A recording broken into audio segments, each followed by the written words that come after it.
right, Shabbos, good morning. Let us begin. We have a beautiful, beautiful daf ahead of us today. Today's daf is Kuf Yud Beis 112, and we are picking up on 112. We are picking up 5 lines down. First word on the line, Pshita. So we thank our sponsors for this morning. Sure to thank Alan and Sue Meirowitz and family for dedicating all of the drashos and shiurim this month. And that's Alan and Sue and family, Jason, Deborah, Justin, Rebecca, Mindy, Simcha, all the grandchildren, in the merit of Rafuah Shlema for Sue, Shulamis Tova, Bas Mindel. We also thank our Week of Learning sponsors, Yehuda and Jennifer Goodhart, in memory of Jennifer's father, Yishai Zalman ben Lazar, and Ira and Miriam Grossman for dedicating the learning this week in memory of Miriam's father, Leonard Howard, Aryeh ben Moshe Halevi. We thank all of our sponsors for their incredible generosity. We hope all the neshamas have an aliyah, and all those who need a refuah should have one together with Kol Chole Yisrael. And I will say, with that, let us begin. So remember again, yesterday we had the great schus to begin the brand new parak of Eluk Hoshrim and Ve'eluk Sharm, I should say, and we're beginning to get into some of the halachos concerning knots, or tying or untying on Shabbos. So remember again, the Mishnah said miftach chaluka. Remember again, the Mishnah said that a woman could go ahead and tie and untie her blouse. So just the way I guess a little bit of Talmudic fashion 101 is that this blouse had like 2 straps, not like straps, like thin straps, but like two strings, 2 ties, we'll call it, and she would tie part of the blouse over each of her shoulders. So the Mishnah says that you can go ahead and tie and untie the blouse. Pshita. So the Gemara says it's obvious. And I will say, remember, a knot for a blouse, of course, would be an impermanent thing. That makes sense. At the end of the day, meaning again, an article of clothing is something you take on and you take off. So lemais, of course, it could be tied and untied. To which the Gemara says, "Lo tzricha de isle trei dashi." But they see the difference is that the blouse has 2 straps, 2 strings.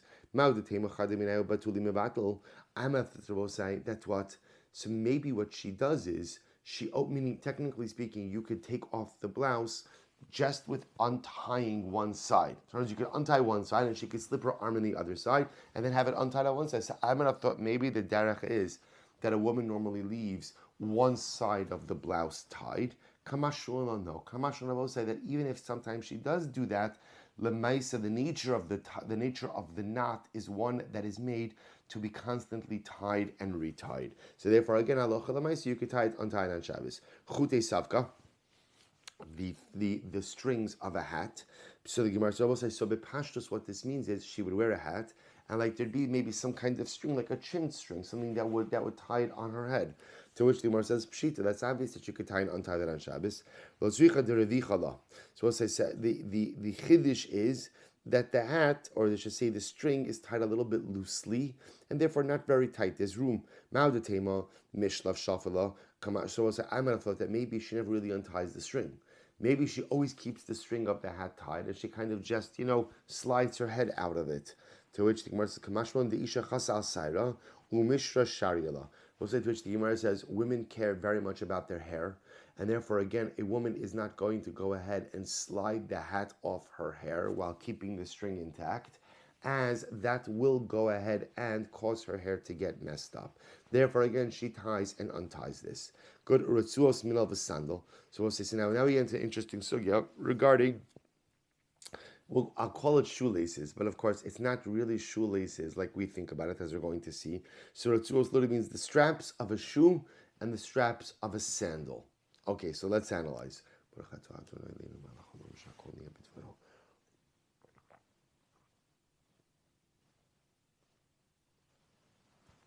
Says the Gemara, Itmar, Hitir ritzuos min al v'sandals. Well, let's listen to this. What happens if you untie the straps of a shoe or of a sandal? Tani chad chayiv chatos. So we'll say one brayse says you chayiv chatos.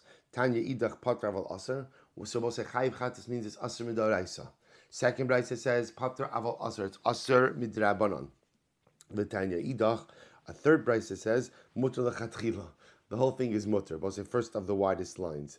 So the Gemara says kasha minal aminal, kasha sandal asandal. So we'll say, so again, what's going on over here? We have 3 different brises. One saying that untying is an iser daraisa, one saying it's an iser derabanan, and one saying that it is mutter lechatchila. So what's going on over here? To which the Gemara says, I'll tell you. Minala minala kasha. I will say the truth is, the whole shoe issue is not an issue. Why? Hadik tani chayiv chatos. When we say that for untying a knot, ultimately again you'll be chayiv chatos. When is that? When is that? Bid ushchapi. So ultimately, and I will say that is ushchapi. Literally is a shoemaker's knot. If you look at Rashi, Rashi says bid ushchapi. Bekesha sha ushkaf osek kishatoch ev haratzua b'minal kosher kesher mitocho shelotucha latzesu kaim le'olam. So I will say. So remember again. Just to understand what we're talking about over here, I should clarify this. When we say that you're untying, I don't mean like you tied your shoes and you're untying the knot that you make. The untying over here is they would attach these straps to the shoe and to the sandals. So imagine for a moment you have a shoe that instead of, let's say, having shoelaces that are that are looped through, like we have shoelaces, they're attached. There are two laces attached to the side. Sandals with two straps attached to the side. So now, what happens if you detach those on Shabbos? So we have three brises. One brise says it's an Issa D'Oraisa, one brise says it's an Issa D'Rabbanan, and one brise says that it's mutter. To which the Gemara says it's not a contradiction. The brise that says that it's Issa D'Oraisa, that is a shoemaker's strap. So you will say when a shoemaker would attach a strap to the sandal or to the shoe. In this case, we're talking about the shoe. Halacha l'maisa, again, he would attach it in almost like a permanent fashion. So therefore, again, something like that which is really attached, to detach that on Shabbos would be the malacha of matir, of untying, and halacha l'maisa, that would be an isur d'oraisa. Av, the Gemara says, b'dush chapi. Patraval aser, what's the case of patraval aser? B'dirabanan. We'll say what we call a rabbi's knot. So what's the rabbi's knot? So we'll say this is very interesting. So halacha l'maisa, when Talmidei Chachamim used to go ahead and tie their shoes, they would tie it in a loose way. Why? Because this way they could go ahead and slip their shoes on and off. Because the Talmid Chacham was often sitting and learning, and wasn't, let's say, engaged walking around doing manual labor, he didn't need to tie his shoes tightly. So because of that, he would make a loose knot. But because it was a loose knot, it was able to remain in place for prolonged periods of time. To untie such a knot on Shabbos is going to be an isur midirabanan, because it has the appearance of semi-permanence. Mutter lechatchila, what's an example ultimately again of tying your shoes or untying that is mutter lechatchila? Kidibnei mechuza, like the people of Mechuza. What happened to the people of Mechuza? Rashi's right across. B'nei Mechuza, shehim rechavi levav. The people of Bnei Mechuza also were mefunakim. They were fastidious people, right? Very delicate people. And what did they do? Umakbidim alavushem v'nalein. They're very meticulous with their clothing and with their shoes. Lios michuvanim v'koshnoso b'dochak v'tzarach latiru arbis. The people of Mechuza used to tie their shoes very tightly, so that the shoe would directly contour around their foot. Now, because they tied it so tightly, therefore what? The shoe had to be untied every night. So we'll say that's the paradigmatic example of a temporary knot, and therefore halacha l'maisa, the tying or untying of such a knot is going to be mutter lechatchila. So which the Gemara goes right there. Sandal kasha. Similarly, again, there's no contradiction amongst the brights regarding sandal. How so? Hadik tani chayiv chatos. When we say that you chayiv chatos for tying or untying a sandal, bitetai the katri ushpachi. Once again, we're talking about a sandal strap. Literally, they're calling it the sandal straps of the Arabs, right? Of the Arab merchants. That ultimately, again, the shoemakers would attach to the sandal in a permanent fashion.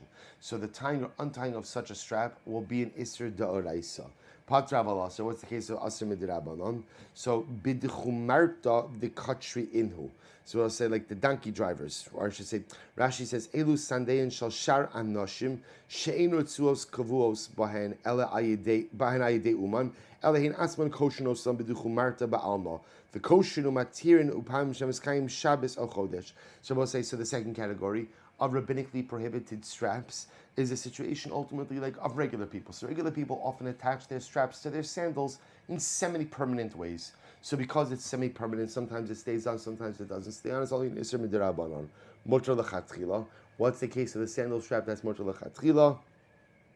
The nafki bei trebo. So this is very interesting.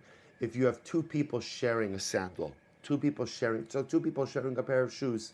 Because bepashtos their feet are not the same, so they're always going ahead and tying or untying it in a different way. So that's an example of a totally impermanent knot. So we'll say, so again, before we go on, the bottom line you begin to see is as follows. If the knot is permanent in nature, right? Permanent, then it's going to be an Isur D'Oraisa. If it's semi-permanent, it may be an Isur D'Rabbanan. And if it's clearly impermanent, then halacha l'maaseh it's totally mutter. Now regarding the situation of two people sharing shoes, so the Gemara says, Kid Rav Yehuda, Achua Rav Salah Chasida, Havleyahu Zuga de Sandali. So listen to this. Rav Yehuda had a particular pair of sandals. Zimnin de nafik be'ihu, zimnin nafik be'inuke. Sometimes Rabbi Yehuda would wear the sandals out, and sometimes his son would wear the sandals out. So you both say, it sounds foreign to us, right? Like the one thing people I think don't share as much are shoes, right? I will say we are so privileged to live in a time where that's like, I mean, I understand, like here they're sharing shoes. They're sharing shoes. Rabbi Yehuda's sharing shoes with his son.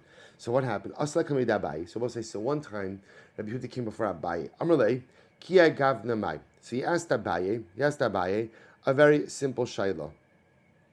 He said, Rebbe, what's the halacha with tying or untying these sandals on Shabbos?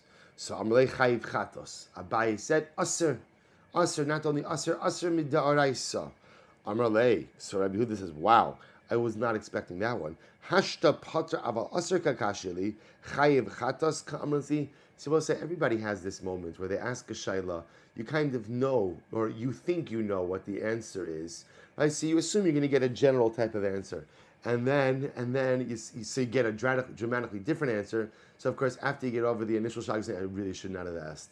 I should not have asked. I should have just winged that one, like I've done so many others, right? But then ultimately, again, so he had that shock. I thought the answer was going to be X. So most of it is incredible. So Rabbi Yehuda took it for granted that either Abaye was going to tell me it's Aser mid'Rabbanan or it's mutter.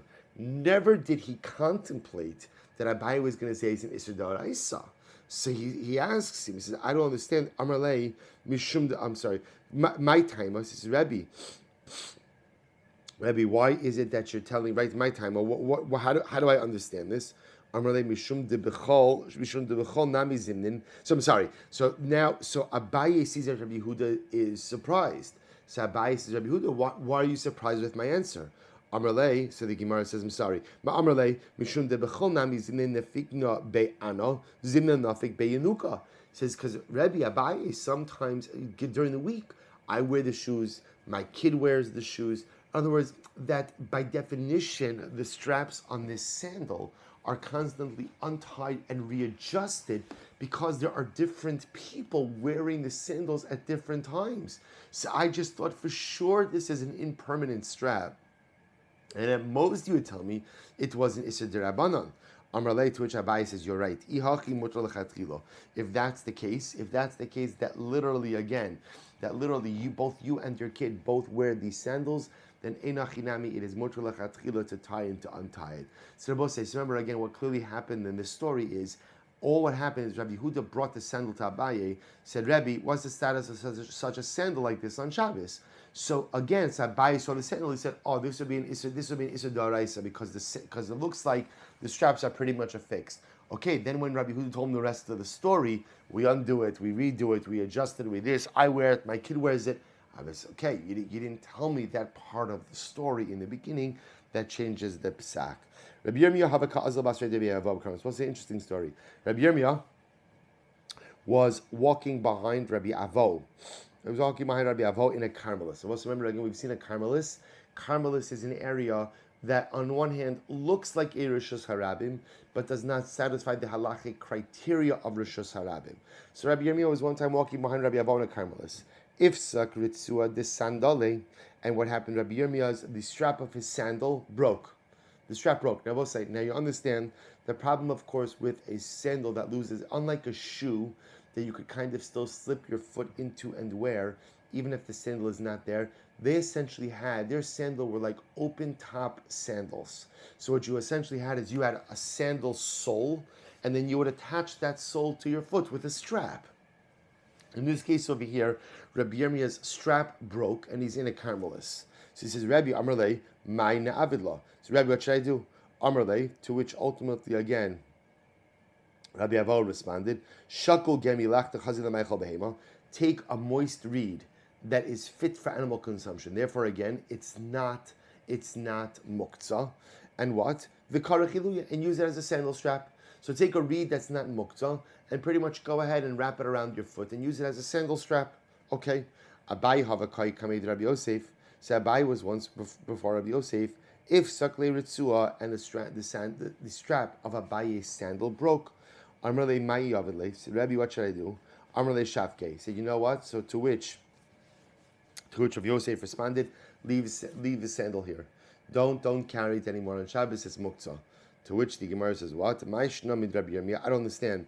Why was it that Rabbi Yosef said, still in the same case?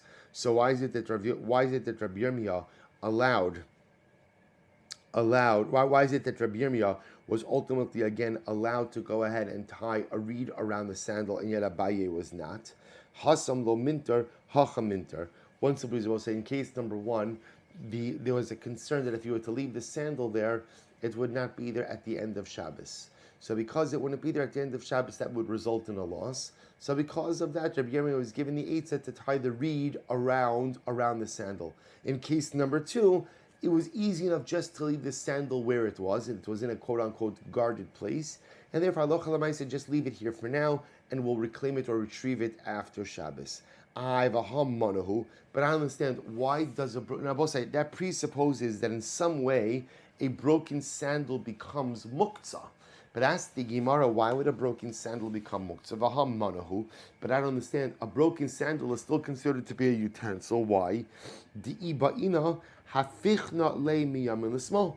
Because it was what could you always do? Very interesting. You could always change the sandal from your right foot to your left foot. Now look at Rashi for just a moment, because this is actually very interesting. A little bit of an insight into Talmudic sandal technology here. So we'll say, if you look at the wide lines of Rashi, it's the third line down. Di'i ba'ina fichna miyamin l'smal.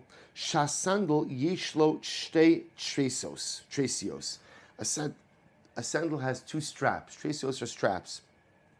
Vein shel ar. They're made of leather. Makom kvias haratzuos achas mi bachutz va'achas mi bifnim. So we'll say, one of these straps, right? One of these straps. Now, the tresios specifically refers actually to the area where the strap is attached. One of these areas is on the outside of the sandal. One of them is on the inside of the sandal. Now watch this. This is the Gemara says, now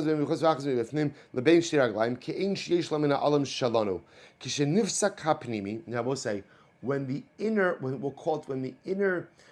inner strap clasp breaks, you could fix it. The afagav shetikuno nikar genaihu umiu letzad pnim lo mischazi ukishenifseka chitzona eino hagun shuv letakno v'hach da abayi chitzona ifsik mishum hachi as Rabbi Yosef ilu taltalo v'amle abayi v'akati manahu da fichna le the regel achatz. We'll say, now watch this. So very quickly. So remember again, the sandals had two, we'll call it two clasp for the straps. One on the inside, we'll call inside of the shoe, which is the area right inside of the shoe, and one on the outside. Now, halacha l'maisa, so you could cobble together some type of strap solution for your sandal, but people would more often than not be embarrassed to walk around that way.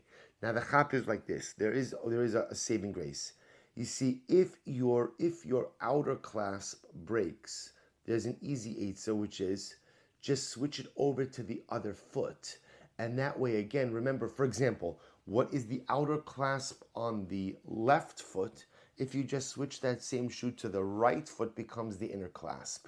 Now, ultimately, again, people are fine wearing a sandal with a broken clasp as long as the clasp is on the inside of the shoe, because the pashas people don't see that as much. If it's on the outer part, people become a little bit more embarrassed.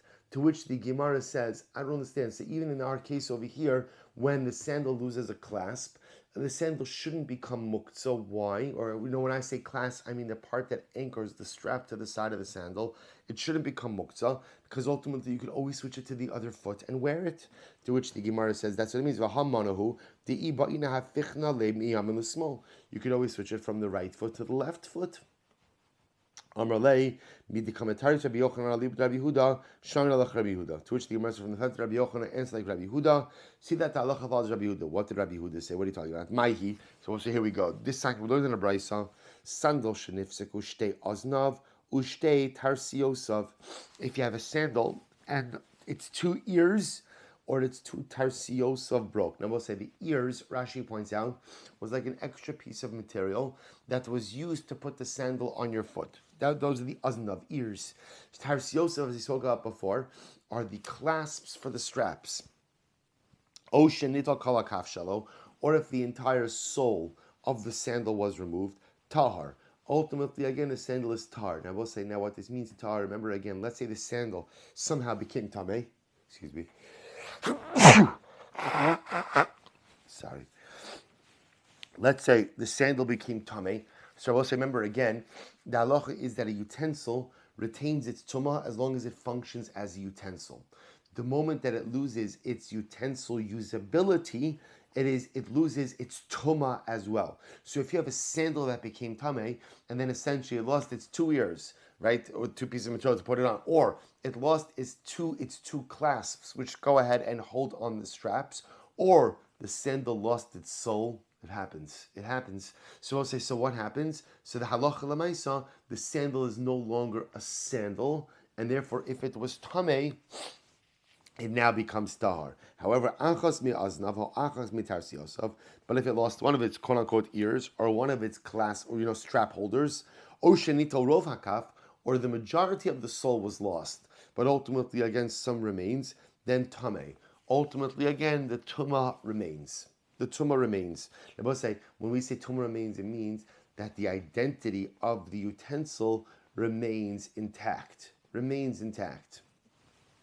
To which the Gemara says, but there's such a musr in that, right? There's such a musr.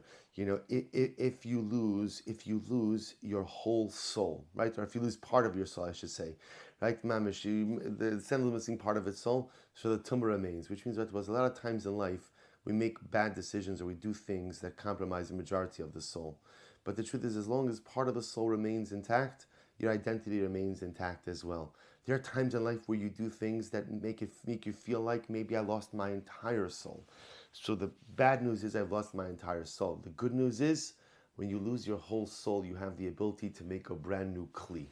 Incredible hashkafa sachai. V'amar ulavitim rab barchan Rav Yochanan ki machlokes le'inyan tuma kach machlokes le'inyan Shabbos. In the same way, Rabbosai, there is machlokes about at the end of the day how much of the sandal must be compromised in order to go ahead and remove the tumah status, which effectively means remove the identity of the sandal. So too is a machlokes for Shabbos. As Rabbosai, remember again, the shaila is at what point is the sandal no longer considered to be a sandal? At what point is it no longer considered to be a kli and therefore effectively becomes muktzah? Avalola inyan chalitza. But Rabbosai, there's no machlokes regarding chalitza. Now this is very interesting. Also remember again, chalitza requires a shoe. So we'll see what that means in just a moment. Va'avinamba. And we asked about this. Rabbi Yochanan libu deman. Who does Rabbi Yochanan hold like? If you want to say he holds like the Rabbanon, midile inyan tuma manahavi, then you will say if he's going to say that legabe tuma, the item is still called a mana, the sandal is still called a sandal. The inyan Shabbos nami manahavi. That even for Shabbos it should be a utensil as well. The Gemara says, "Avalo lechalitza," but not for chalitza. The lav manahu, because it would not be a utensil. But is that true? V'hatnan chalza shall small biyamin. I will say, if a woman did chalitza, remember again, chalitza is the process. A man dies without children. There's a mitzvah of yibum that the surviving brother should marry the widow. What happens if she doesn't marry him? He doesn't want to marry her. So there's a process called chalitza. And in that process again, she removes his shoe and spits in his shoe. So the Gemara says again, what happens? Chalza shall small biyamin. So I'll tell you something amazing. Last 2 days, in Middle Shir, there's like a family of deer that literally just stays right in front of the window of my study throughout. It's like incredible, absolutely incredible. Everybody wants to learn. Everybody and everything wants to learn. Mamish incredible. Either that or I have to cut my grass more often. All right, one of the two. Says the Gemara. So the Gemara says as follows: Vatinan, we learned chalzo shel small biyamin chalitzasek sheira Halacha lamaisa, if you go ahead and you do chalitza with the left shoe while it's on the right foot, ultimately, again, the chalitza is kosher, which I will say tells you something very interesting. Even wearing the wrong shoe, I should say, wearing the wrong shoe on the wrong foot, halacha lamaisa, the chalitza could still be good. So we'll say, so you see from here that even if you switch a shoe to the other foot, halacha lamaisa is still considered to be a utensil. Ve'ela alibid Rabbi Yehuda. Rather, it must be like Rabbi Yehuda, midle inyon tuma lav manahu, linyon Shabbos nami lav manahu. But also according to Rabbi Yehuda, if for tuma it's no longer considered to be a kli, for Shabbos it also won't be considered a kli. Avalo lechalitza, but ultimately, what does it mean not for chalitza? The Gemara says, demanahu. Ema da amri chalza shel small b'yam chalitza sekshera. When the Gemara says, so when we say that if she did chalitza with the left shoe on the right foot, that the chalitza is good, heicha de lemil say manahu. We'll say that's only because the object is still usable as a shoe. Hacha lemil say lav manahu. But over here, about say halacha lamaisa, it's no longer usable even as a shoe. The ha'am Rabbi Yehuda nifsaka chitzon atar, because Rabbi Yehuda says that if the outer strap of the shoe ultimately breaks, the shoe is tahar, which means, again, I will say tahar means it no longer has the identity of the shoe, and therefore halacha lamaisa loses its tumah identity. Alma lav manahu. Therefore, you see that once the shoe loses its outer strap, it's no longer considered to be a utensil. To which the Gemara says, Ali with Rabbi Yehuda, ema v'chein lechalitza. So we'll rather say it reflexively of Rabbi Yehuda and say v'chein lechalitza. So too is the halacha by chalitza. V'ha kamash malan. And therefore, what does it teach us? That I will say, what's the case when we say that if she goes ahead and let's say, uses or he's wearing his left shoe on his right foot, that will be effective for chalitza. When is that? Heicha amud beis, heicha dilamilse manahu. That's, I will say, only when halacha lemaisa, the item is still usable as a shoe. Aval hacha lemilse lav manahu. But in our case over here, because ultimately, again, the item is no longer usable as a shoe, therefore it loses its shoe identity. But did Rabbi Yochanan actually say this? But Rabbi Yochanan said, halacha kistam mishnah, that the halacha follows the stam mishnah. I will say, what does the stam mishnah say? Utnan, sandal shenifsaka achas me'aznav, v'tikna. So this actually gets into a very interesting case. A very interesting case. So the Gemara says as follows. What happens? Sandal shenifsaka achas me'aznav. If you have a sandal, right, you have the sandal. And remember, again, we'll say aznav refers to the pieces of leather that you would use to pull it on. So what happens if the sandal, one of the ears falls off? Vitikna. And then you fix it. So what's the halacha? Tamei medris. Ultimately, again, it has tumas medris. Now, we'll say, look at Rashi here just a moment. Rashi says, tamei midras. Im haya shalzav v'haya tamei midras. Lo tar mitumaso kishnifseka v'odena avatomas. We'll say, just to give you the clarity of the case over here. Let's say the zav was wearing a sandal. The zav was wearing a sandal. So what happened? Now, when the zav wears a sandal, that sandal becomes tamei tumas medris. Right? Which, again, tumas medris is the type of tumah that results from supporting the weight of the zav. When the zav rests his weight on something.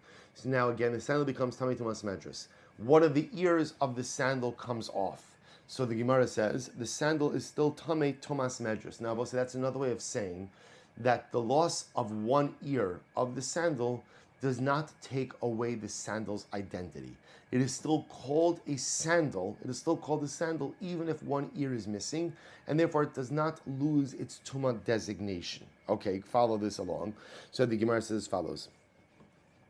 The Gemara says, Nifsika shnia v'tikna, tar milatame medris, aval tame maga medris. We'll say, what happens if halacha l'mayus? The truth is, the Mishrash has omits that parenthesis, but we can read it anyway. If the second ear comes off, well, actually, let's leave the parentheses out for now. My love, lo shna pnimis for lo shna chitzona. Now, both say, pashtos. Does this mean it doesn't make a difference if it's the inner one or the outer one? Now, both say, now remember again, based on what we saw before, halacha l'maisa, when something goes ahead and breaks on the outer part of the shoe, there's always the ability to fix it by turning it onto the other shoe, by switching feet. and making the broken part the inner part, which is easier to mask, and people go ahead and utilize it. To which the Gemara says, but yet you see that the Mishnah here made no such distinction. My love, loshna panimis loshna chitzona. Do you see from here that it makes no difference which clasp on the, or which ear on the sandal breaks? To which the Gemara says, lo panimis dafka. No, this is dafka talking about the inner one. Aval chitzona mai. But I will say, what happens if halacha lamaisa, the outer ear breaks? Tar. Ultimately, again, the sandal will become tar. So the Gemara says as follows: Ihachi adetani nifsika shniya v'tzikna tarmina medris aval tami maga medris. So we'll say if that's the case, when the second part of the Mishnah comes along and says that if the second strap breaks or the second ear breaks and then she fixes it or he fixes it, then ultimately again it is tar min medris. So ultimately again, this is actually very interesting. So the sandal, we'll explain in just a moment. The sandal is no longer tame tomas medris aval tame maga medris, but it is tameh as one who has come in contact with Tumas Medris. So again, we'll see what that means in just a moment. The Gemara says, Niflog bididei. Go ahead and subdivide the case itself. But when is this true? Shenif sikapnimis. When is it true? That's only when the inner strap broke. Aval chitzona, but if the outer strap broke, tahar. Ultimately, again, the utensil, or in this case, the sandal, loses its identity. To which the Gemara says, Amrav Yitzchak ben Yosef, Tehemish nasenu b'sandal sheyesh lo arba'a aznaim ve'arba tirisiosayim. So we'll say, let the Mishnah. Rabbi Yosef says there's an easy way to set this up. Set it up as a sandal that has 4 ears and four strap clasps. Shalo lishbar dvarav shel Rabbi Yochanan, in order not to go ahead and in any way undermine the position of Rabbi Yochanan. So I will say, so just so you understand the tension that's happening over here. It's a very simple shaila that's just being made a little bit more complex because they're bringing in the halachos of Tumah over here as well, which is as follows: that we're trying to figure out at what point in time does effectively a sandal at what point in time is a sandal no longer a kli? When is it no longer a utensil? And Rabbi said that has ramifications in a number of ways. Legave Shabbos, the ramification of a sandal no longer being a kli is that now it becomes muktzah.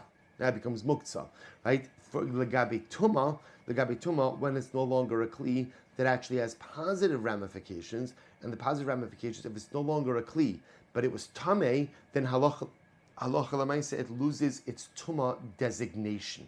So that's what we're trying to figure out. So the Gemara is making chilukim between inner straps, outer straps, the ears, the strap clasps. What is it that fundamentally takes away its identity as a kli, which makes it muktzah on Shabbos, but tahar legabe tuma?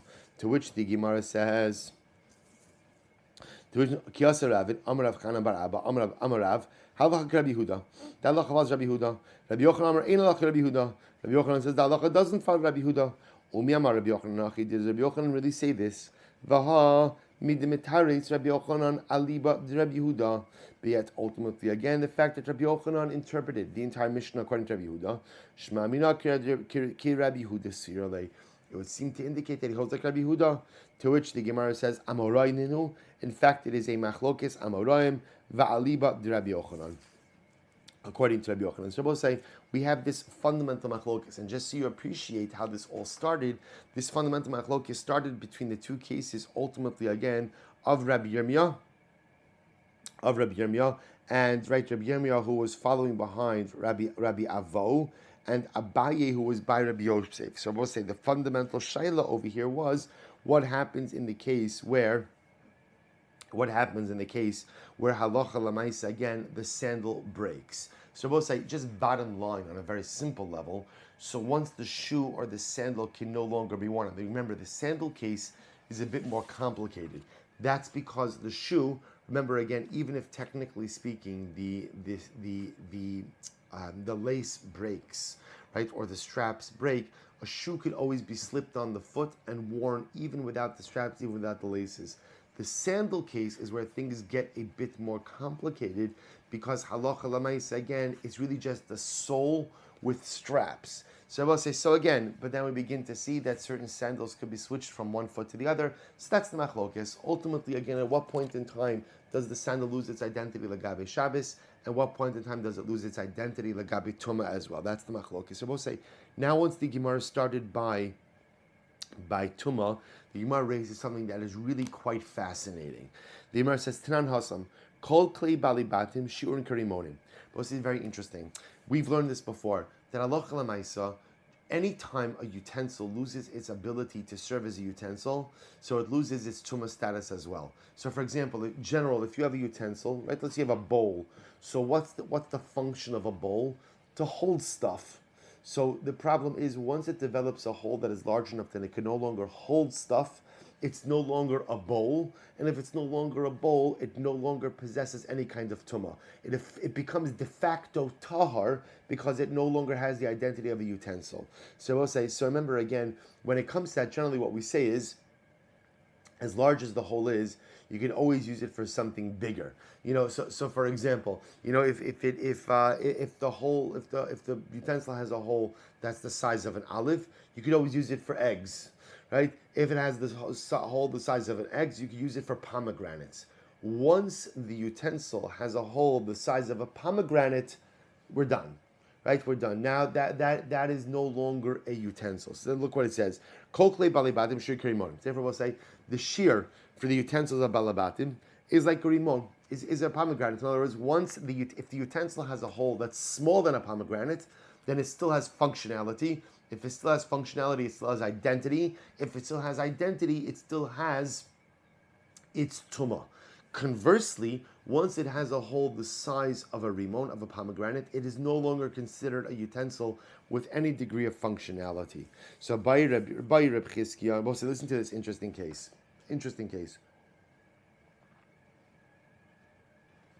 By Reb Yirmiyah, so the Gemara says, by Reb Chizkiah, Nikev kimotzi zayis v'sasmo. Listen to this.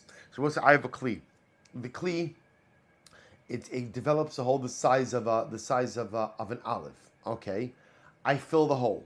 Chazer v'nikev kimotzi zayis v'sasmo. The utensil develops another hole the size of an olive, and I plug that up as well. Ad sheshlimo lemotzi rimon. So you see this case here is really fascinating. So the utensil develops a hole the size of an olive. I plug it up. Second hole the size of an olive. I plug it up. Third hole. V'chule, on and on, until when? Rabbi says, so now I have a utensil that has no holes, but if I look at all the plugs, right? If I look at all of the stuff I filled in, by now, altogether, I have a hole that is the size of a remo. So remember again, I want to be clear. Right now, when I look at the utensil itself is completely filled in. But if I look at the shear of all the individual holes as they came along, so I have the shear of a remo, the shear of a pomegranate. So the shaila now is, what's the status of the kli? Ma'u. What is the status of the kli? So what it says the Gemara, so Amrle Rabbi Yochanan, Rabbi Shani Salana, Rabbi, you taught us, sandal shenifsaka achas miazna v'tikna, that if you have a sandal and one of the straps of the sandal came off and you fixed it, tamei medris. Ultimately, again, so the sandal is tamei tumas medris. Rabbi say just again, you understand the context. If you have a sandal that was tamei because it was being worn by a zav, and one of the straps came off and you fixed the strap, the utensil is still the utensil. Or the loss of one strap does not result in a loss of utensil identity, and therefore the utensil still retains its same exact identity and tumah. Nifsika shniya v'tikna. We'll say, watch this. What happens if you went ahead and the second strap then came off? The second strap then came off, and you repaired it. Ultimately, tarmina medris, aval tami maga medris. So we'll say at that point in time, once the second strap comes off, the utensil, right, loses its identity as a sandal, and therefore is purified from its tumas medris. It does have a secondary form of tumah, like the tumah that was touched by one who was tamei tumas medris. Varminon. Now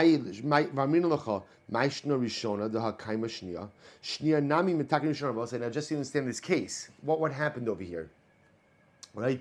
We'll call him Ruvain, right? Ruvain is just a zav minding his own business. And what happens? He's wearing a sandal. So as he's wearing his sandal, strap number one comes off. Okay, so what does Ruvain do? Ruvain repairs the strap. So two things happening over here. So number one, the loss of one strap does not go ahead and the loss of one strap does not go ahead and fundamentally compromise the identity of the utensil. Therefore, the sandal retains its identity. So strap number one comes off, Reuven repairs it. Strap number two then comes off. I will say, but listen to this. At the time that strap number two came off, what was the status of strap number one? It was reattached. It was reattached. Yet, what does the Brisa say? The Brisa says that when strap number two comes off, we view it that both strap 1 and 2 are off, and therefore halacha l'maisa, the sandal loses its tumah, loses its identity, therefore loses its tumah. We said ma'ishna rishona da kaimashnia. But say, why is that when the first strap came off, the sandal was still tumah, it didn't lose its identity? Very simple, because strap number 2 was still there. But 1 second, shnia nami mitakrim rishona. But I will say, by the time strap number 2 falls off, what? Strap number 1 was already reattached. So why should the loss of strap number 2 result in a loss of utensil identity? Watch this. I will say, V'amar talan ala panim chadashos ba'u likan. Great. I will say, so what do we say by the sandal? Panim chadashos ba'u. It's not just by sheva brachas. It's by sandals also. Hey, so I will say, panim chadashos ba'u likan means this is a brand new sandal. I will say, this is actually pretty incredible. What we do is when we look at a utensil, we look at a utensil as a unit as it is right now. When strap number 1 falls off and is reattached, that's part of a brand new utensil. So when strap number 2 falls off, we don't view it as if strap number 1 was there, because strap number 1 is not there. Because the strap number 1 that was associated with strap number 2 is no longer there. That strap number 1 is a brand new strap number 1, part of a brand new utensil. So this is pretty amazing in halacha. When strap number 2 falls off, this is incredible. We view it essentially as if what? As if strap number 2 is not there, and old strap number 1 is not there either. But strap number 1 is there. No, that's brand new strap number 1. Old strap number 1 is no longer there. So that when strap number 2 falls off, effectively, this is an unusable utensil and therefore loses its tumah designation. But Hachanami, the Gemara says, so too over here, panim chadashos ba'ulakan. So we'll say this is incredible. We could apply this same idea, ultimately, again, we'll say by the case of the utensil. Let's go over just a moment. What was the shaila? The shaila was, I have a bowl. The bowl develops an olive size hole, I plug it. Second olive size hole, I plug it. Third time, I plug it. Fourth time, I plug it. We'll say, now I turn around and look at the utensil, and I say to myself, wow, by now when I look at this, all of the holes that the utensil had, it had the size of a pomegranate. So the shaila that we'll say now is what? Do I view this utensil, therefore, as a utensil with a hole the size of a pomegranate, and therefore, again, it's tahar? Or do I say no, essentially, once every hole is plugged, the utensil is whole, and I don't allow these individual holes to be mitzarif? To which the Gemara says, no, the way it works, Shabbos says, panim chadashos ba'ulakan. Shabbos says, essentially, this is incredible. In one utensil, you essentially have two identities. There's the old utensil and the new utensil. Every time you plug something up, you fill in a hole, that's part of a new utensil. But lemaisa, the old utensil is still present. So listen to this. Every time the utensil develops a hole, those holes are all part of the old utensil. Every time you plug up the hole, that filling in is part of a new utensil. So in fact, the Gemara suggests that halacha lemaisa, and this is indeed how the Rambam paskins, that the individual holes, despite the fact that they are filled in, when ultimately, again, if they were to combine, they would form the shear of a pomegranate, a hole the size of a pomegranate, it would fundamentally undermine the identity of the utensil and ultimately cause it to become tar. Now, as you understand the novelty here, in the same utensil, you have essentially two simultaneous identities evolving. There's the old utensil identity, there's the new utensil identity. Not unique to bowls, as we've seen, this applies to shoes as well. So every single time there's a hole, that's a hole in the old utensil. The holes of the old utensil combine till they get to the shear of a pomegranate, in which case the utensil loses its identity and is totally tar. Every time you plug something in, that's part of the creation of a new utensil. of a new kli. So we'll say ultimately again, therefore, as you begin to plug it in, that those plugs constitute a new kli and have nothing really to do with the old kli. So pretty much I will say what you could have in halacha is something pretty amazing. You could have a utensil that has absolutely no holes, yet from a halachic perspective has a hole the size of a pomegranate, and halacha lamaisa loses its tuma identity. It's pretty amazing. It has no holes in that everything is plugged up. But from the halacha looks at it, those plugs are part ultimately again of a new utensil. When we look at the old utensil, what we see are a number of holes that combine for this shear of pomegranate. Pretty amazing. To which the Gemara says, Kari aleh. So ultimately again he said about him. So I suggest you appreciate this is Reb Chizkiya, or I should say, Reb Chizkiya asking from Rabbi Yochanan. So Rabbi Yochanan answered, Reb Chizkiya said, Karilei, less din bar inish. So ultimately, again, he said to him, this man, he's not like a man. He's no mere mortal. He's like a malach. Igida Amri, others say, what he commented, Kigon din bar inish. He said, no, this is a person. Right? So he was giving him, he was praising him. Either he was praising him by saying, this man is no mere mortal, or he was saying, this is the paradigmatic example of what it means to be a person. Amr Rabbi Zera Merava, Bar Zimun, I both say it's an incredible Gemara. In Rishonim B'nei Malachim, so Rabbi Zera was just reflecting on the greatness of past generations. You know, in Rishonim B'nei Malachim, if the earlier generations were like princes, were like royalties, Anu B'nei Anoshim, we're just like regular commoners. V'im Rishonim B'nei Anoshim, and if the earlier generations were like people, Anu Kichamorim, we're like donkeys. As they both say, then when we compare ourselves to past generations, we don't really measure up. You know, if they were like royalty, we're like commoners, and if they were like people, we're like donkeys. And by the way, when we say donkeys, lo ki chamor Shabi Chanina ben Dosa v'Shay Pinchas ben Yair. And by the way, not like the donkeys of the tzaddikim, right? Not like pious donkeys, right? Ela kishar chamor, rather like regular donkeys. So we'll say, the Gemara discusses, remember again, these are the famous donkeys, Ari Chanina ben Dosa, Pinchas ben Yair. So let's remember again, these were the donkeys. Ultimately, again, the Gemara talks about that would not eat non-kosher food, or the donkeys ultimately, again, that would not be party to any type of avera transactions, because often they were used to transport items. They wouldn't transport anything that had an issue of ribis or anything like that. So the Gemara says, you know, ultimately, again, if they were like people, if the early generation was like people, then we're like donkeys, and not like the donkeys of pious people that are attuned to spirituality, but ultimately, again, just regular donkeys. I will say the idea being that sometimes we have to reflect on the greatness of the previous generations, the concept of niskatnu adoros, that the generations do diminish as we move away from Har Sinai. But I will say, statements like this are not there to demoralize us. They're actually there to encourage us. They actually say, okay, it may be the fact that we don't measure up currently to previous generations, but that does not prevent us and should encourage us in Eretz Hashem to try to emulate them and to be as great as they once were. So stop over here. Yasher Koyach, another wonderful week of learning together. Daf Yomi will be tomorrow evening, Matzah Shabbos at 9:50, giving Rabbi Huda Neuberger in Eretz Hashem. We're going to dive in again. We'll broadcast the Zooming in from the Shul parking lot at 7 a.m. Yashkach and a good Shabbos to everyone.